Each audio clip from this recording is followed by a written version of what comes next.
Baik, selamat pagi dokter dan teman-teman. Kami dari SKDB 1 akan mempresentasikan studi proyek kami yang berjudul penentuan postmortem interval dengan entomologi forensik. Berikut merupakan anggota kelompok kami.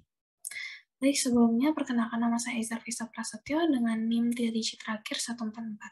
Saya akan menjelaskan mengenai latar belakang dari student project ini. Dalam kasus forensik, terutama yang berkaitan dengan perkara pidana, penentuan waktu kematian sangatlah penting, di mana waktu kematian atau postmortem interval tidak dapat ditentukan secara pasti, namun dapat diperkirakan melalui beberapa metode yang berhubungan dengan perubahan tubuh jenazah. Sebagai contoh, lebam mayat atau livor mortis dan kaku mayat atau rigor mortis, pengukuran penurunan suhu atau algor mortis, dan interpretasi dekomposisi. Selain itu, jika ada faktor-faktor yang mempengaruhi perubahan tubuh jenazah, terdapat metode-metode lain yang dapat digunakan untuk memperkirakan postmortem interval, salah satunya adalah entomologi forensik. Selamat pagi dokter dan teman-teman, perkenalkan nama saya Nia Nuliandari dengan 3 digit NIM terakhir saya 131 dan sekarang saya akan melanjutkan presentasi mengenai latar belakang student project SKDB 1. Kemudian ada entomologi forensik yang merupakan studi tentang serangga yang ditemukan pada tubuh jenazah dan perkiraan waktu serangga yang dibutuhkan dari kolonisasi hingga mencapai perkembangan serangga yang sempurna.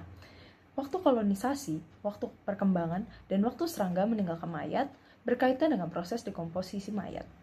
Minimum PMI dapat diperkirakan berdasarkan usia spesimen serangga imatur tertua dan proses suksesi serangga. Sekian dari saya, terima kasih.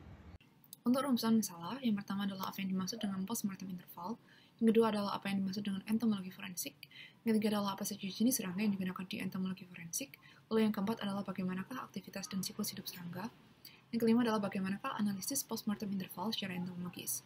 Untuk tujuannya, yang pertama adalah untuk mengetahui apa yang dimaksud dengan postmortem interval, yang kedua adalah untuk mengetahui apa yang dimaksud dengan entomologi forensik, yang ketiga adalah untuk mengetahui jenis serangga yang digunakan di entomologi forensik, yang keempat adalah untuk mengetahui aktivitas dan siklus hidup serangga, yang kelima adalah untuk mengetahui analisis postmortem interval secara entomologis. Perkenalkan, nama saya Christopher Yongasa dengan 3 digit NIM terakhir 172. Saya akan menyampaikan tentang manfaat. Pertama, manfaat praktis yaitu tulisan ini diharapkan mampu meningkatkan pengetahuan dan pemahaman mengenai penentuan postmortem interval. Yang kedua, manfaat teoritis, yaitu tulisan ini diharapkan bisa menjadi landasan teori dan sumber referensi untuk penelitian-penelitian selanjutnya yang mengangkat isu penentuan postmortem interval dengan entomologi forensik. Perkenalkan, nama saya Putri Indria dengan 3 NIM terakhir 200 dan saya akan menjelaskan mengenai definisi postmortem interval. Postmortem interval merupakan interval waktu atau rentang waktu perkiraan terjadinya suatu kematian, di mana mengingat sangat sulit untuk mengetahui kapan waktu pasti terjadinya kematian tersebut. Postmortem interval dapat dianalisis dengan mengenali atau melihat tanda-tanda postmortem changes atau tanda-tanda pasca kematian. Di mana tanda postmortem changes ini terdiri dari 3 fase. Yang pertama ada fase dini, dilanjutkan oleh fase lanjut, dan yang ketiga adalah fase sangat lanjut. Fase dini itu bisa terjadi langsung setelah kematian itu terjadi. Fase lanjut berkisar antara 20 menit hingga 72 jam, dan di atas 72 jam merupakan fase sangat lanjut. Sekian dari saya, terima kasih. Baik, perkenalkan, nama saya Richard Timothy Kurnia dengan 3 digit NIM terakhir 006. Jadi di sini saya akan menjelaskan tentang definisi dari entomologi forensik. Entomologi forensik merupakan sebuah ilmu yang mempelajari tentang serangga yang digunakan untuk memperoleh informasi-informasi yang dapat membantu mengungkapkan kasus kriminal. Analisis entomologi forensik sebagian besar dapat digunakan dalam membantu mengungkapkan kasus-kasus yang melibatkan adanya kematian. Dan hal ini dikarenakan adanya fokus ilmu yang dilakukan oleh entomologi forensik, yaitu pada aktivitas serangga yang sering dijumpai pada jenazah-jenazah pada kasus-kasus pembunuhan. Selanjutnya, informasi yang diperoleh dari analisis entomologi forensik tersebut dapat digunakan untuk menentukan postmortem interval dan juga untuk menganalisis informasi terkait jaringan tubuh korban yang telah diintervensi ataupun dipindahkan dari satu lokasi ke lokasi lainnya. Selanjutnya, informasi-informasi tersebut juga berperan penting dalam proses autopsi dan dapat menjadi satu aspek yang berpengaruh dalam proses konfirmasi alibi dari terdakwa melalui kesimpulan autopsi tersebut di persidangan. Terima kasih. Perkenalkan, nama saya Jeremy dengan NIM 19025-11083. Sekarang saya akan menjelaskan mengenai jenis-jenis serangga yang mendiami sisa makhluk hidup dan dikenal dalam entomologi forensik. Jadi secara ekologi, serangga yang mendiami sisa makhluk hidup dibagi menjadi 4 kelompok dan tidak semuanya memiliki signifikansi dalam entomologi forensik. Adapun kelompok pertama ada kelompok necrophagus, yaitu serangga pemakan jaringan tubuh yang mati, contohnya saja seperti Diptera atau lalat. Yang kedua, ada kelompok predator atau parasit, yakni golongan pemakan serangga necrophagus, misalnya saja ada carrion beetles.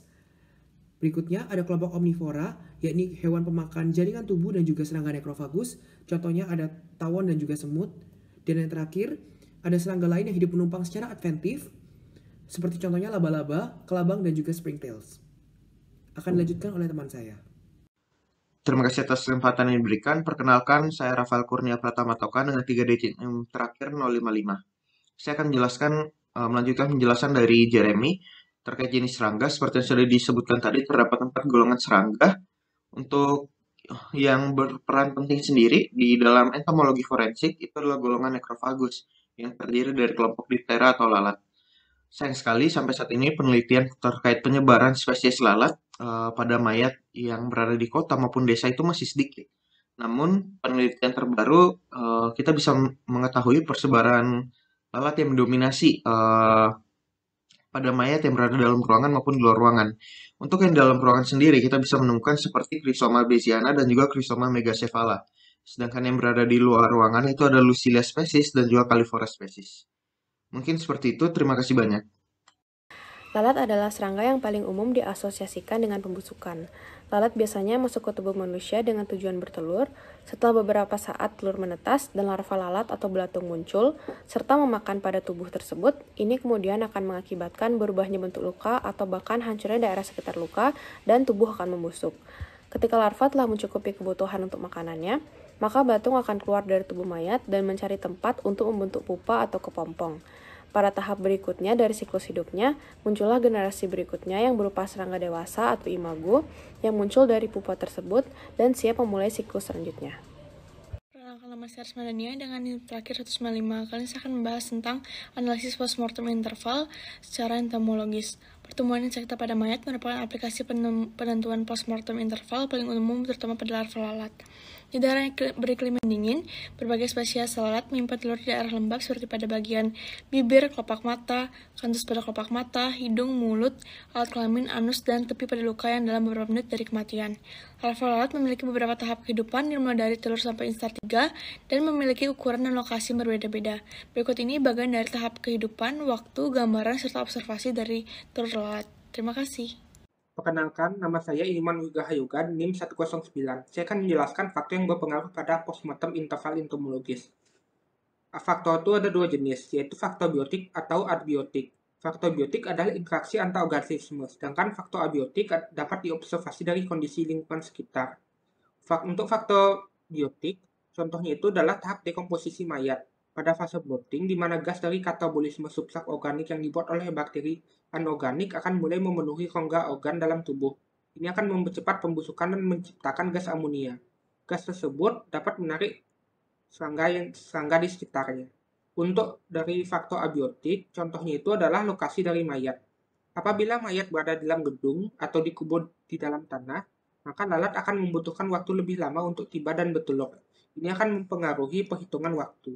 Perkenalkan, nama saya Niman Putasari dengan 3 digit NIM terakhir 125. Di sini saya akan menyimpulkan tentang student project ini. Jadi postmortem interval adalah interval waktu perkiraan terjadinya kematian. Dapat dikelompokkan menjadi 3 fase, yaitu immediate PMI, early PMI, dan late PMI. Analisis entomologi forensik dapat membantu dalam memperkirakan waktu terjadinya kematian dan informasi terkait jaringan tubuh yang telah diintervensi ataupun dipindahkan dari satu lokasi ke lokasi lainnya. Serangga yang terdapat pada mayat dapat dibagi menjadi 4 jenis, yaitu necrophagus, predator, omnivora, dan serangga lain yang menumpang hidup. Pertumbuhan insekta pada mayat dapat digunakan untuk observasi PMI sesuai dengan siklus hidup, misalnya siklus hidup lalat. Faktor yang mempengaruhi perkembangbiakan dan pertumbuhan larva lalat untuk memperkirakan PMI dapat dibagi menjadi faktor biotik dan faktor abiotik. Mungkin sekian presentasi dari student project SGDB 1. Terima kasih atas perhatiannya.